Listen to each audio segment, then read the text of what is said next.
Looking Forward Our Way podcast addresses today's critical issues affecting adults in Ohio. We focus on issues that affect our money and our neighborhoods. Our expert guests are here to provide the information and resources needed to address those challenges. We are looking forward our way. Hi, this is Brett. It's in the news daily. The stock market's down and up, then down and up, then maybe down and up again. Each of us are reeling as we anticipate how our financial future is changing. Interest rates on savings remains low. Interest rates on borrowing remains high. 401k plans and retirement systems are losing money. What can we possibly do to protect ourselves? Well, today we're going to discuss what steps an individual can take to cushion the blows and possibly stabilize the future retirement. Let's welcome our expert guest, Benjamin Hoeger, director with the Hedley Hoeger Group at Baird Private Wealth Management. Thanks for coming back on the podcast. Yeah, hi. Thanks for having me back. It was almost exactly a year ago I was here, so it's great to be back. Thank you. It's wonderful to see you, Ben, Yeah. and audience. You probably remember that Brett and I always have this ongoing competition, and we got Ben. It doesn't count when you bring back the same person. It's got to be fresh blood. Yes, it does. It does. It's your contest. Obviously, it's your my rules. contest, Your my rules. Plus, I count how many times we bring Phyllis back from Miami. That's true. Okay. So, I didn't know you did. No, I didn't know you did. All Ben right. and I are both Otterbein grads, so Absolutely. I enjoy bringing back my Otterbein and Ohio State connections. And we use and abuse them well.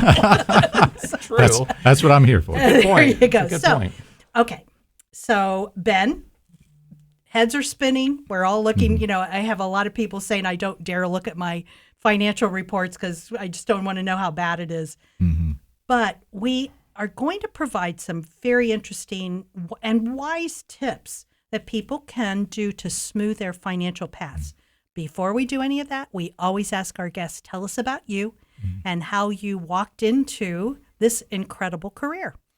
Yeah, so it was interesting. At Otterbein, I met my now business partner, Jeff Hedley. So it's been over 20 years ago now that I started with him as an intern. It was my junior year.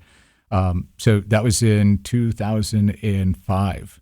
And so the interesting thing was worked with him for a couple of years there and then went on at the same firm, but obviously different roles and lived through 2007, 2008.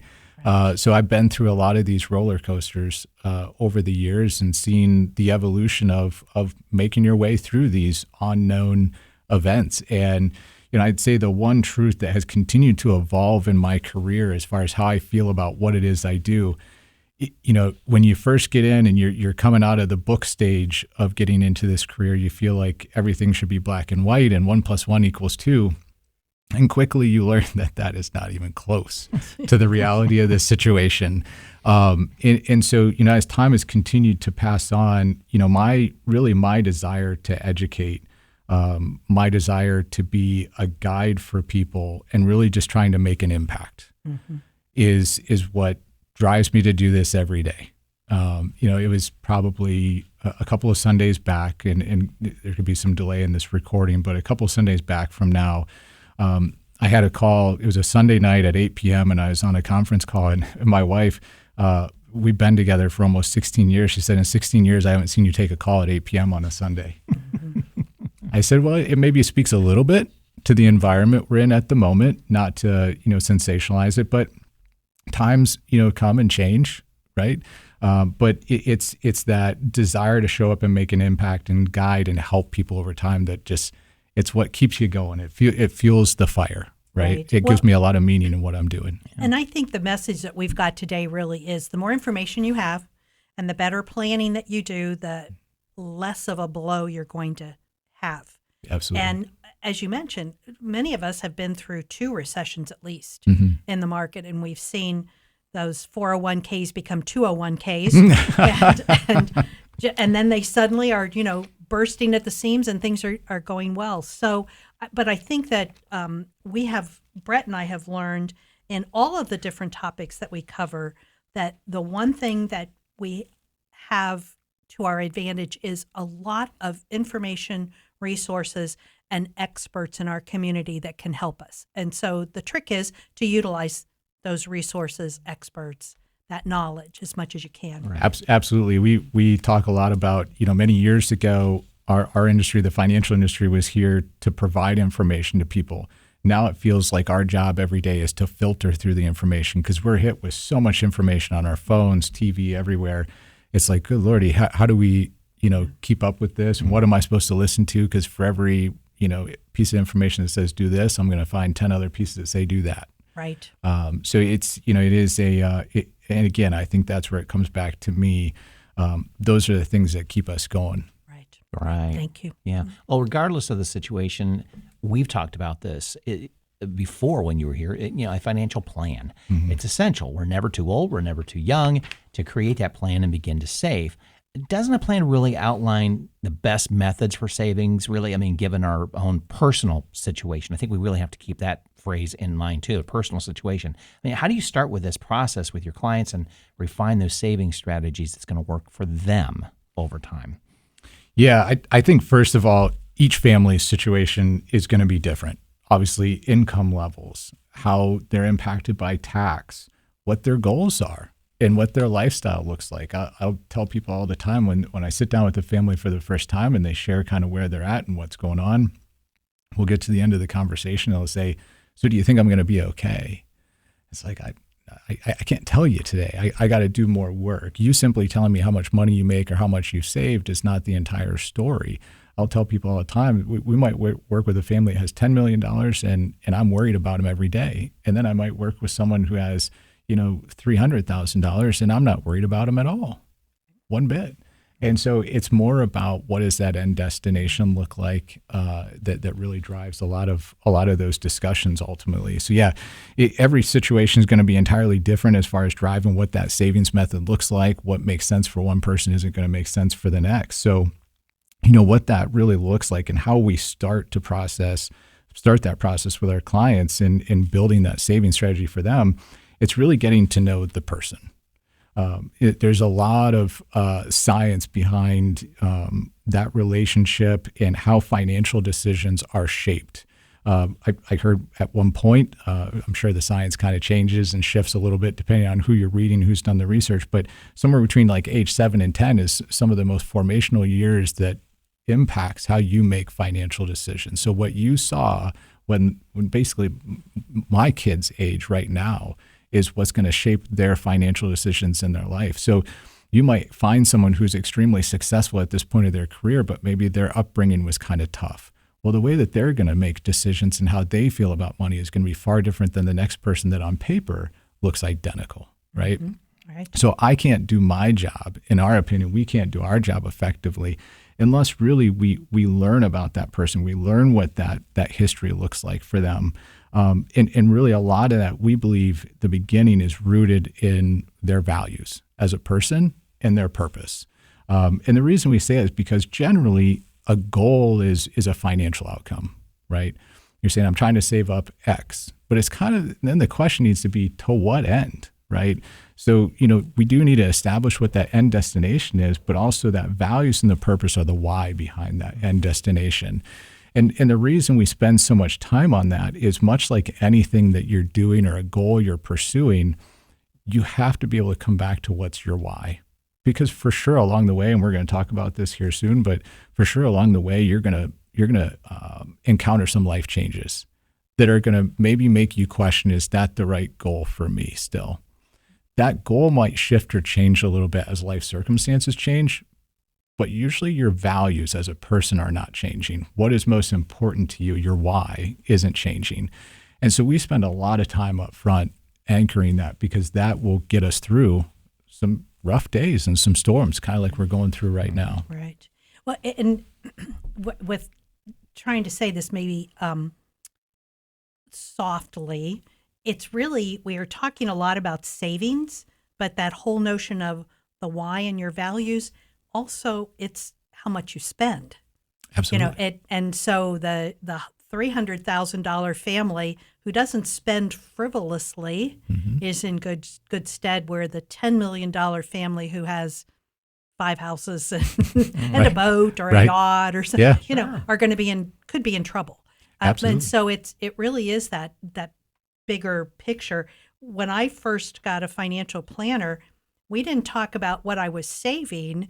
We talked about, do you have long-term health care insurance? Absolutely. And which is a huge expense for me every year, but he felt that it was absolutely necessary that I have that due to my family situation. Yeah. And so I've been paying for it forever, but it'll be there when I need it. Well, and that's part of those long-term plans. We tell a lot of people, a lot of families we work with, there's always at some point this discussion comes up that we all inevitably have to have a end of life type plan where inevitably it's not everybody just gets to leave this world peacefully, right?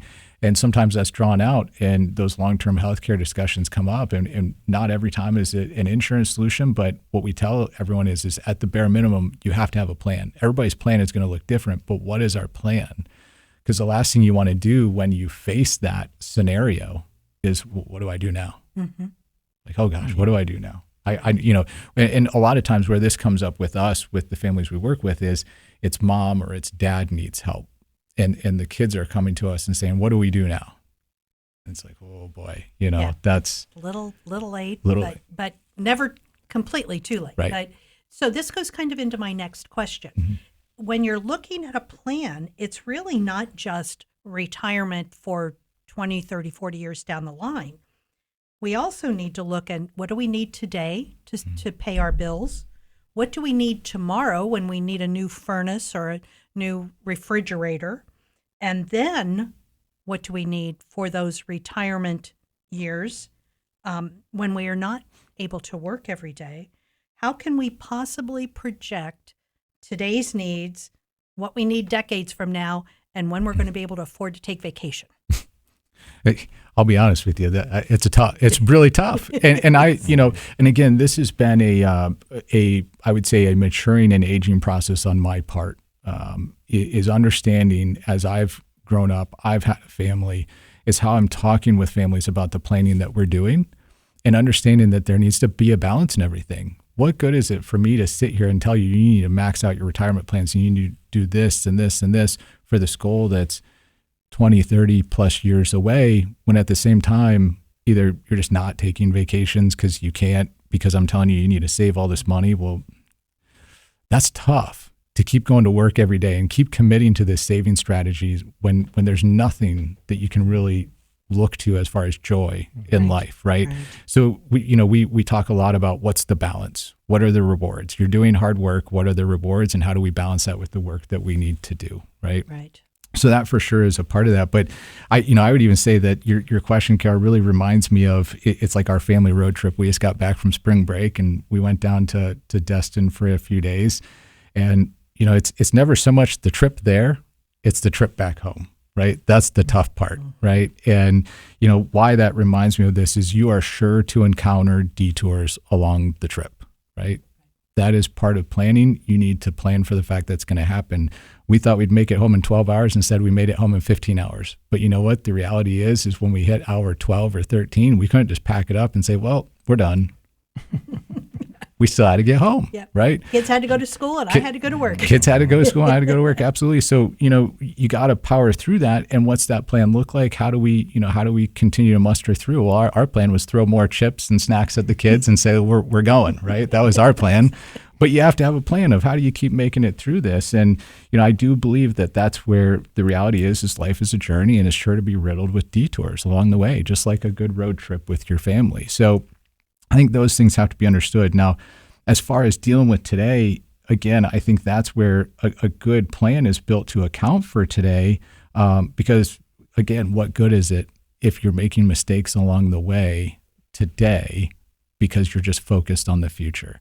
The other thing that I preach with a lot of families that we work with is if we have a good savings plan that's keeping us on track, I don't so much say that we need to hit those goals as far as savings, but families will then come to me and say, is it okay if we go and do this? If it's okay if we go and do that? And I always come back to them. My wife and I have the same discussion. It's like, if we're doing our goals and we're doing our job that's keeping us on track with our plan today, that's our permission to go and spend money on things we want to spend money on at that point. Right. It kind of gives us a good guide at that point. So I think all those things need to be taken into account. But absolutely, I mean, change is going to happen. You have to accept that and be flexible. When you go to your point of how do we possibly project this all the way through these many decades, you have to accept the fact that change is going to happen. And that's where we come back to this idea of anchoring decisions and navigating those changes by focusing on your values and your purpose. That's going to help us through this stuff that ultimately we know we're going to face these changes. Right. Yeah, well, let's talk about changes and kind of going back to our thought a minute ago about that unexpected debt, the family, mom and dad having a problem or something like a medical or life-threatening disease or a natural disaster. I'll get that out, or job loss. That can cause an increase in income very quickly. All these situations are unplanned, but can decimate that financial situation. How does a financial plan that details both savings and spending support a family through those difficult times? Yeah, I think of this as it really helps make those decisions in difficult situations. The moments of uncertainty, what are you going to look to prioritize or make decisions, right? And having a plan in place helps you at least with a starting point of that conversation instead of just spinning in a circle and saying, gosh, what do I do next, right? You're already in potentially a moment of chaos. So having a place to start with your plan that's already there, and you can revisit that and say, well, let's just go back here. That's a really good starting point. So really thinking of it as a guide. When I was thinking about some of these questions, have you seen the movie Sully with Tom Hanks, where they crash land on the Hudson? So they reference this in that, and this is where I got this reference from, and I talk about families with families all the time about this. They reference something called a quick reference handbook, pilots, right? So when you get in a moment of chaos as a pilot, the first thing you're trained to do, presumably I'm not a pilot, but based on this movie, right? They pull out this manual. It's their QFH or QRH, quick reference handbook. And it is there basically to identify and say, what steps do we need to take next? What do we need to prioritize to get ourselves out of this disaster or get ourselves into a safer position? And I think of our planning that we're doing for the families we work with as that is our QRH. Our plan is our QRH. When we hit a moment of disaster, what do we need to do next? And it really allows us to prioritize and navigate that situation so that we can get ourselves back on track without major detours. One of the things I used to tell students, they would do their resume, getting ready to graduate, look for their first job, and they would do a resume and they'd come in and say, I'm done. And I'd go, well, guess what? A resume is a work in progress. It's never done. Until you actually literally walk out of the workforce in 50 years, it's not done. So really a financial plan is the same kind of thing. It is a guide, and I'm not saying to not put all the information in there, but we shouldn't look at it as being a done document, because every day something's going to happen that could not just force you to make a change, but guide you to make changes because something in your environment has changed. For instance, somebody who may not have been married, not thinking about getting married when they had a financial plan, but maybe 10 years later, suddenly they're married. Yeah. There are things that are going to happen. Yeah.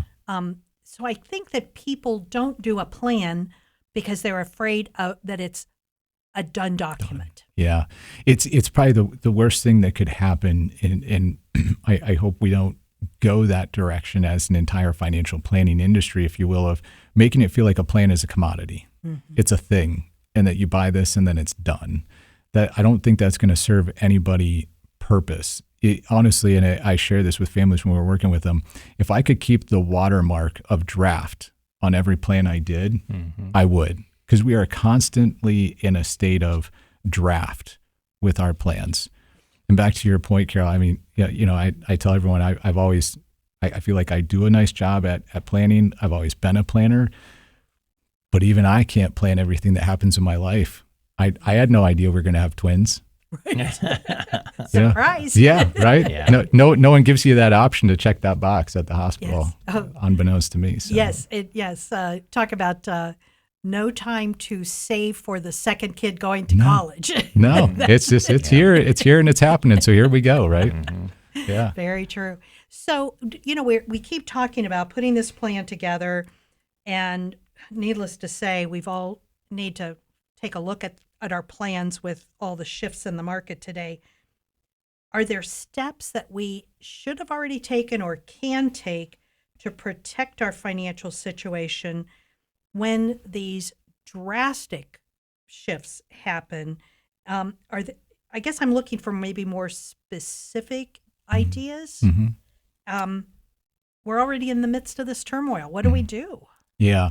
Here's where, again, this is, I would say, one of the challenges of having so much information at our hands, having the internet, having ChatGPT that you can plug questions into and basically just talk to it like you would your advisor.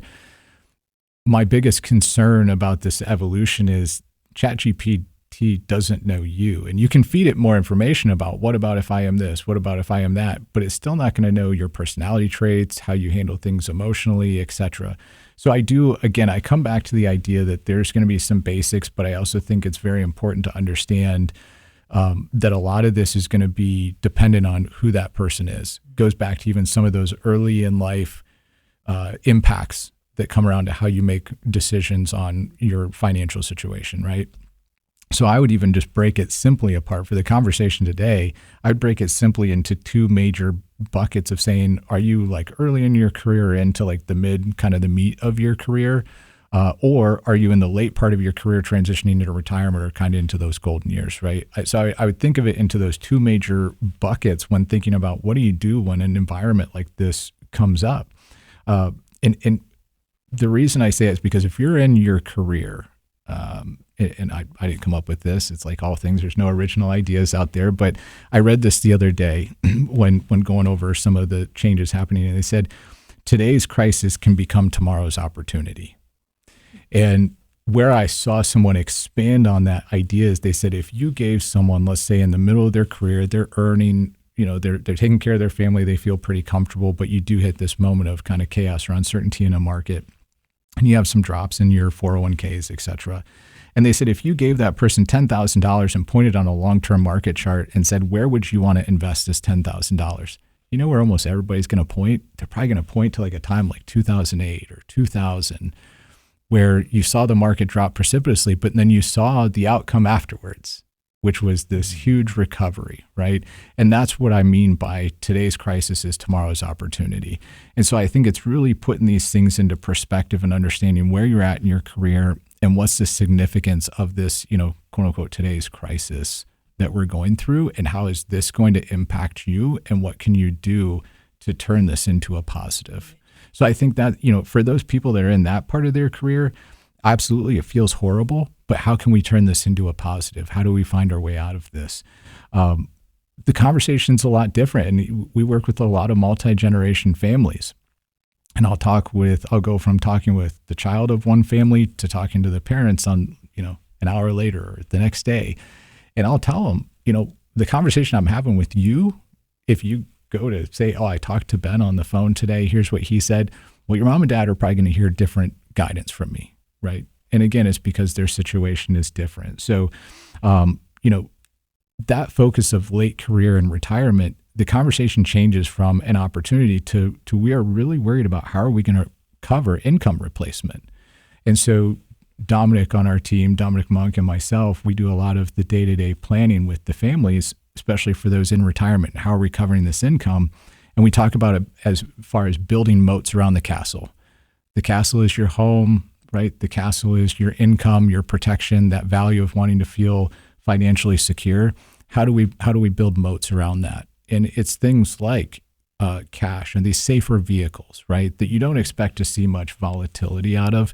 And how do you build those things around it to say, that's okay. My plan understands, again, that I'm going to see markets ebb and flow. I don't need those dollars. That bucket of money that is ebbing and flowing today is okay. I can leave it alone and let it do its job because I have these moats to protect me and get me through the next however many years. And I can leave it alone and let it do its job. Mm-hmm. Right. All right. Well, older adults are warned to plan for taxes. They need to understand their accounts, how this distributed funds are taxed and how yearly income may be affected. Or an individual may have a unique situation occur. I mean, both Carol and I have dealt with inherited IRAs. Yet we have to manage the situations differently because of tax code changes. How does a financial plan keep us flexible and protected? Yeah. The reality is, I mean, taxes are a big piece of the discussion. I often use the phrase of it's not just about how much you make, but how much you keep. Right. And so, a part of that tax planning really needs to go along with this planning idea of it's this constant evolution. It's ongoing. It's going to encounter some changes, but it has to be a longer term mindset. In accounting for these tax decisions today that may not feel like an immediate win today, but oftentimes this could be mom and dad paying some taxes on some dollars today that feels not as proactive today, but rather we are doing things proactive for the next generation potentially, just as an example. It is very much a long-term plan. And again, across multiple generations which is really a specific specialty of our team. So the multi-generational legacy planning and tax is a big part of that, that I think is crucial to being a part of the plan. And that's creating efficiency with your dollars. When we find someone, maybe we meet a family and they've already made it through the bulk of their career, they're at retirement, and that's when we meet them. A lot of times they're already in a good place of saying, yep, you're good. You're in a good place for retirement, income is met, et cetera. And then it's our eyes quickly turn towards efficiencies, right? How are we going to create more efficiency? And that is entirely a conversation around tax. I think I was more aware of dealing with taxes when IRAs first came out. So I was working for the state and for the university, so I didn't have the 401k traditional type of vehicle. We had 527Bs or whatever they were. But the whole notion was to keep our taxes down then. Yep. It didn't hit me until the Roth IRAs started coming out, and I'm like, I kept my taxes down then, but boy, am I going to be paying them out the wazoo later. So it didn't. It's like that didn't hit me right away. Yeah, we have this conversation a lot about the idea of our industry will preach diversification of your investments. Dominic and I will spend a lot of time talking about diversification of your tax buckets. Right. Inevitably through your retirement years, you're probably going to buy another car. Right? You retire, your same car is not going to last you for 30 years. You're probably going to replace a roof, probably some furnaces. You're going to have some big expenses along the way. And one of the things that we want to do is part of managing our tax brackets is making sure that we don't have these unforeseen major swings in your income. And if all you did was saved all your money into this pre-tax bucket, which I will say, over the last probably 3 or 4 decades, I would say it is a little bit of a fault of our industry that we pushed everyone to save pre-tax, just max out that 401k and just keep doing all of that. Yeah. And I would say it's led some families astray to now you walk into retirement and everything is pre-tax. When you need to replace that roof or buy a new car and you take a lump sum of $40,000-$50,000 out, that's going to move your tax brackets. It could have other domino effects, like now all of a sudden you're paying a higher Medicare premium. Exactly. So on and so on. It's a major ripple effect across your entire finances if we're not managing those taxes. And that usually starts early on. So we're having a lot of conversations, again, with those kids across multi-generations of, look, you have a very bright career, but your income isn't really high now, but I anticipate it's going to grow massively. So why don't we, just rip the Band-Aid off today and pay some tax on these dollars, use that Roth feature, and maybe way down the road when you're in a much higher earning role, that's when we think about maxing out some of those pre-tax buckets. Right. So it is being thoughtful. And again, it's I always share with people, it's the fortunate position of the world I get to live in. And obviously, and then the experiences that I'm building over many, many years of doing this, that I get to share this with families, right? It's not just information, it's the wisdom that I've acquired over time. Well, and all the folks that I have worked with over time, we're now at the wonderful stage of having more Social Security because they got rid of the WEP penalty. Yeah, huge which is change. Great. But I keep telling everybody, be prepared because you have to plan for that higher income, which could affect your Medicare cost, but also the Social Security hasn't told us that lump sum they gave us for 2024. What exactly is that going to mean on our taxes? Yeah. So we're going to get killed. Just had that conversation with a lady that she worked for the city of Gahanna, and she said, "Well, this is great. I got this lump sum." She said, "Do you think I'll pay taxes on this?" It's like I don't think they're going to let us off the hook on that one. No. We are not going to let us off the hook by any stretch of the imagination. I said we have enough money to worry about, not enough to go and live in Hawaii. Yeah, there you go. Right? Yeah. Yep. So we're realizing all of these problems with a plan.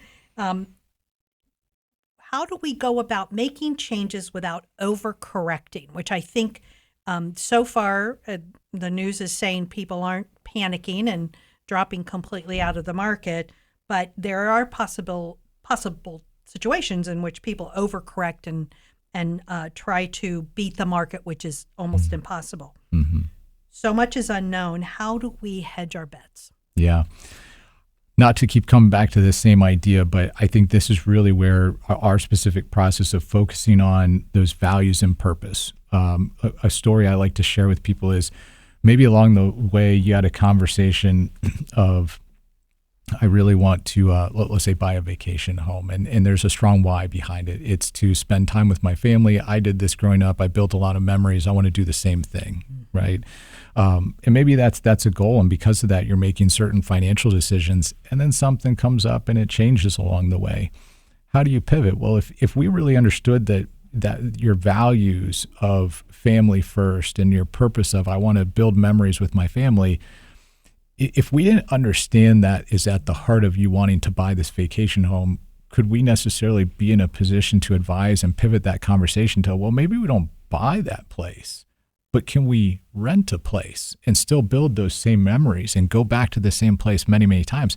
Maybe we can fit that in a plan, but we don't have it in the budget to now buy a place, right? So again, those values and purpose, I think, keep us grounded in times of uncertainty and chaos, that we can come back to it and say, what's the purpose of this money? It really keeps us focused on that why and to what end are we making that decision. I think the other thing, as far as hedging against these major changes that can come about, this is really continuing to update your plan and deal with the changes. The tweaks or detours along the way as life comes at you. Again, based on your values, that's really what's important to you. We can't get away from that, because again, I'd rather make small tweaks along the way as opposed to massive and radical changes. We talked about this a little bit earlier, just a few minutes ago, but I do believe this is where the idea of financial planning needs to move from a noun to a verb, right? It's this ongoing activity, not a one-time stale document. And the reason I say that is because that really is what alleviates, the pain that, coming from changes in a plan left stale for too many years. If you leave it stale and it just sits on the shelf and then you pull it out, but so many things have changed, is that really still valid to get you through when you have a major moment of chaos? And the reason I share all those things, it really comes back to this idea of how do you eliminate the chances of you overreacting? You eliminate those chances of overreacting by having this solid plan in place, remembering what your values and your purpose are, really your why. Why am I investing? Why am I saving? And if you can continue to answer that in a very simple way, when you feel this inclination of, this feels really bad, I think I'm going to stop saving into my 401k for a little bit. And I've had a lot of questions like that over the years of, should I pause my 401k savings? No. If anything, now's the last time you want to, because we're just continually adding and buying at lower and lower prices. So, again, I think that's where being able to come back to and answer simply, why am I investing? I'm investing for this. That's really important to me, financial freedom or safety for my family, etc. And that's going to be the thing that keeps you on track. There are so many articles out there, because I get a lot of emails that are targeted to older adults. Mm-hmm. And it's all that, how much money should you have saved by the time you're 30, by the time you retire? And I always sort of get a chuckle and open those up and going, and it's either like, oh my gosh, I'm not even close to that, or oh, thank you, I'm good, But those are just bare number. Yeah. It's really not a why Yep. or any of your value based on that. I mean, if I open it up and it says I should have $10 million, I'm in trouble Well, and confused. yeah, there's this old commercial. I think it was ING back in the day. There's this old commercial of a guy cutting the hedges, and he'd have $1 floating above his head. It'd be like 500,000, a million, whatever. And their tagline was, "What's your number?" And we've really tried to challenge that idea. And the reason we say it is because when you get to that number, well, then what? Mm-hmm. Right. All right. So you reach that. Now what? All right. So does that make you feel good? Okay, maybe. But now what do you do? Does that mean I get to spend down? Right. There's just so much more to that conversation of, if your number is saying this is what you need for retirement, that's great. But there's so much more to living a fulfilling retirement than just having that number. Right. And so if we just focus on what that number is, I think that's like maybe 1/4 of the conversation of what a fulfilling retirement looks like. That you've brought up a topic that I didn't include in our list of questions, but do you often get folks come in and say, I really want to retire, I can afford to retire, but I don't have anything to do? Oh, it's a major focus of what we do. I'd say we could probably do a whole separate podcast just on this idea of retirement readiness, right? And what we mean by retirement readiness, and this is something that our team proactively does, we're in the middle of embarking on our next, every spring we do a retirement readiness course. And our target for it is folks that are approaching retirement, not necessarily already in retirement. I mean, it can fit there too, but it's folks approaching it. And the idea of the retirement readiness courses that we go through is all about preparing for that transition, getting your mind right for what's my life going to look like. And the reason we say that is I could put it fairly simply in saying that really retirement comes down to like 4 major things that you have to have, I would say, somewhat figured out to say that you're living a fulfilling retirement. Finances are one of those, and that's why I say it's maybe 1/4 of it. But then you got to have your health, right? You got to have a purpose, and you got to have relationships. If you don't have your health, relationship, or purpose, you're going to wake up every day and just kind of feel lost, and you can't just look at your bank account every day and feel fulfilled. Right. A friend of mine is looking to retire out of a K through 12 education. And I told her that one of the hardest things I had to deal with was no longer having a title. Yeah. And so thank goodness Brett convinced me to be a co-host of a podcast. There you go. So I have a title. But it really does. It's that notion of purpose. Yeah. When I left my last job, I hadn't intended to retire, and then COVID hit. Yep. So I just changed my plan Yeah. completely. But I just needed to come up with a title. So thanks. Sure, no problem. Easy solution. Yeah. Easy solution. Yeah. Right. Didn't even know I was doing it. So, yeah. Happy to oblige. Exactly. Well, what we've been talking about seems to be encapsulated in that, a professional financial planner seems to be key to a successful portfolio. I mean, and I even put the portfolio in quotations with that portfolio. Yep. Like you said, it's really kind of money, but it's a lot. That portfolio could be the health, the friendship, and where you're going next too. Yeah. So finding a planner you're comfortable with and who understands your situation can be difficult, though. Mm-hmm. First, what do we need to consider when searching for an individual, such as their certifications, backgrounds, years in the field? Then, what questions should we ask when we interview them?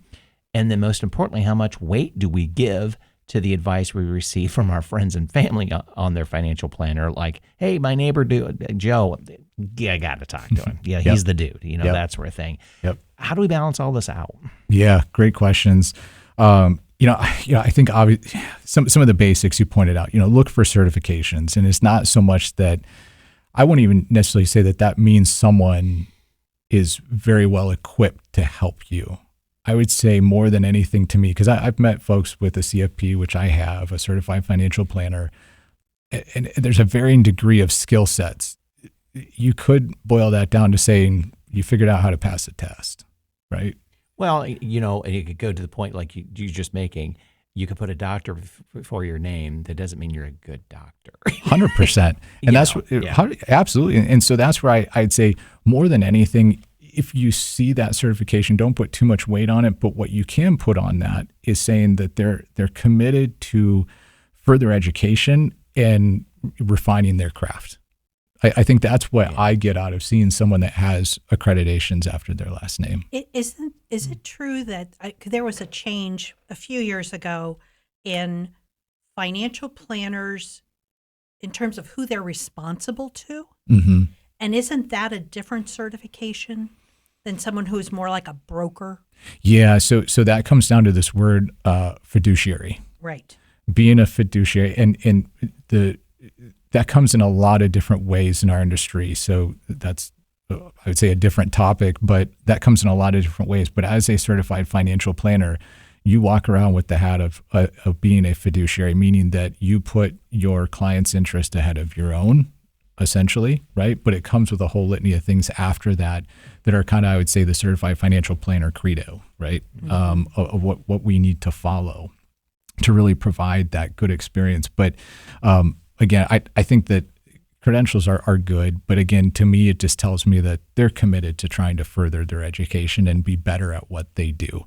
It's like an athlete that shows up to the gym every day, as opposed to the one that's like, I'll go maybe every other day, right? There's a difference of commitment there. So to me, that means that they're committed to what they're doing and helping you. I think the other thing that I'd be looking for is a team with multiple generations on the team, right? And that might not fit everybody's need, but assuming that there's a family there and you're hoping that this person can not only help you, but can probably help your kids someday, or when you pass, they're going to be there to help your kid in another situation. I think that's where having multiple generations on your team, being able to not only serve the purpose of your family, but also just giving a diverse approach to the advice. You know, how Jeff, my partner, how he thinks about things near the end of his career, and how I think about things in the middle of my career, and how Dominic thinks about things at the very beginning of his career, and how financial planning has evolved over those years. It brings a lot of different conversations when we sit around the table with the family. And that's, you know, it's not even just behind closed doors. Like, that comes out in conversations with folks that we're serving every day. And succession planning for your firm is important. And that's obviously another knock-on effect to it for sure, right? That's knowing that, like, I hear this a lot from some of our families that are into retirement. They're going through this phase. It's kind of odd right now. They're going through this phase, and they'll ask, you know, Jeff and I, it's like, what's your plan? Or they'll feel comfort in the fact that I'm going to be here for a long time, and they're not going to have to go through a significant change of philosophy or guidance or build a new relationship. But I hear it on a regular basis, like, oh, my dentist retired. I got to find a new dentist. Oh, my doctor retired. You're seeing it, right? Last year, I found a new doctor and a new eye doctor, new dentist and eye doctor. Is that not unsettling? Yeah. Oh, it is. That you shared so much information about yourself, personal information, and now you got to kind of like restart to an extent. Can you imagine doing that with your money? And trust somebody. Yeah, and rebuilding that trust. Yeah. And that's where, again, you know, so Jeff and I have been together for 20 years. The families that he's been working with for the last 30, I've known them since I've been a junior in college, let's say. I mean, they've seen me grow up. So to say that my relationship is close with these people, I would say is leaving it with some more to be said there. So those are the things I would start to look for. Now, the questions I would start to ask, though, you know, I think you got to ask them who they work with. Does it sound like you? So, for example, if you sit down and they say, I only work with doctors, and you're not a doctor, well, oops, maybe not the right fit, right? Yeah. So who do they work with? Does it sound like you? What will the relationship be like in communication? You might have an expectation if you want to hear from them every 3 months. They might say, we talk with you once a year. They might say, we want to talk to you 4 times a year. And you say, I don't have time for that or interest. I'm just looking for someone to help me, and let's maybe do an annual checkup, right? Mm-hmm. So how does that idea line up? Obviously, how they're paid, right? Understanding, you know, that part of the equation. That is really a key question that people should not be embarrassed to get that information. All right. Never. I mean, you would hope, honestly, that they're just going to be forthcoming and share that, and it doesn't even have to come down to you asking it. But if they're not going to share it, you need to ask and understand. And the big thing there I'd be looking for is potential conflicts of interest, right? I'd be looking for conflicts of interest in how they get paid and the advice they're going to be providing you. and making sure that it puts them again in that capacity of being a fiduciary, of that compensation isn't getting in the way of making the right decision for you and your family. Right. So I think those are obviously great questions, but I would say most importantly, do you think you can be comfortable talking with them and having that feeling of trust you reference, Carol? You got to have trust. Someone shared this with me early on in my career. They said, let's get it very straight here. When you meet with a family for the first time, and maybe you go through what you do, how you do it, your philosophy of investing, planning, etc., let's just assume it's a husband and wife. They are not going to walk out and sit in their car and say, can you believe that chart that Ben showed us? Where do we sign, right? No, they're probably going to say something like, I think I can get along with him. Or he was just a young puppy and doesn't know what he's talking about. Right? Yeah, right. So I think that's, again, I think those, sometimes we don't need to make it more complex than does the person give me a good feeling. Yeah. I think there's a gut check there. And then, lastly, how much weight do we put into, my neighbor Joe saying you really got to chat with him or whatever. I think referrals are a great place to start. And again, I would come back to the idea of look at the person you're asking for that referral. Is it a colleague that looks very similar to you? Is it a neighbor that looks very similar to your situation? Again, don't ask your doctor for a referral if you're an accountant or some other scenario there that would feel extremely opposite. There is always a potential problem that a financial planner could have made some mistakes in the past. Mm-hmm. There could be complaints against them professionally. Mm-hmm. Is there some place that if you're looking for a financial planner, one more place you really need to check and make sure this person is on the up and up? Yeah, it's called FINRA Broker Check. FINRA Broker Check. You go there and you can type in the person you're potentially going to, and I would do this on the front end, right? Before you go and meet with them, you can look them up by their last name. Not only are you going to see if there's any complaints, you'll see a history of what firms they've worked at, how long they've been at those firms, their licensing status, how long they've been licensed, et cetera. So it's kind of, I tell people, FINRA is like our driver's license history for our industry. It doesn't give a lot of personal information, but it does give you a pretty good history of where this person's been and what they've done. So I think that's a great place to go. And I wouldn't, if you see something on there, I mean, obviously, give the person some credit, but just ask them for some feedback. If I saw this, like, you don't need to share the details, but it's a little concerning. Can you share with me maybe what happened? Because the reality is our industry, you can find yourself in some litigious situations, and maybe not always with good merit. It could have been someone got really upset and they wanted to prove a point. When I'm going to carry Brett's question one step farther. Oftentimes we need more than just a financial planner. We may need a lawyer, a tax accountant, for if depending on our own particular situations. Do you have some feedback some tips for our audience that gives us some ideas of where to look? And do financial planners normally have those sorts of relationships also that can help their clients? Absolutely. So this is a role that our team takes very seriously. We often say that we're out there doing the due diligence for you. So kind of how we were just talking about interviewing an advisor and what do those questions look like. We're doing this on a regular basis for attorneys, CPAs, property and casualty insurance agencies, a whole health insurance scenarios, right? These are all the things outside of the scope of what we personally can help you with. So we need to find partners that can help us with all these things that are inevitably going to come up with your finances, and can create some efficiencies. Or the health insurance is a big one. If you're in a position to retire before 65, Medicare age, you got to figure out health insurance. Mm-hmm. And it's tougher and tougher now than it ever has been.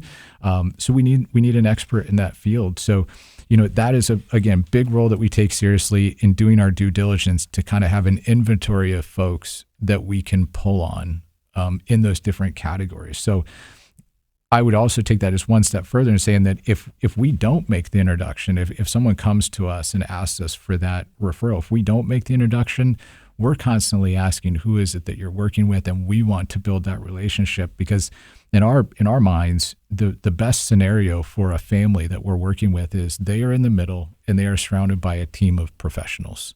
Everything from, your risk management with property and casualty insurance or business insurance, depending on your situation, to the health insurance, the life insurance side, the attorneys for your legal challenges or planning, such as estate or business planning, tax, all around. And the reality is that best team is when we're all talking together in the interest of that family in the middle.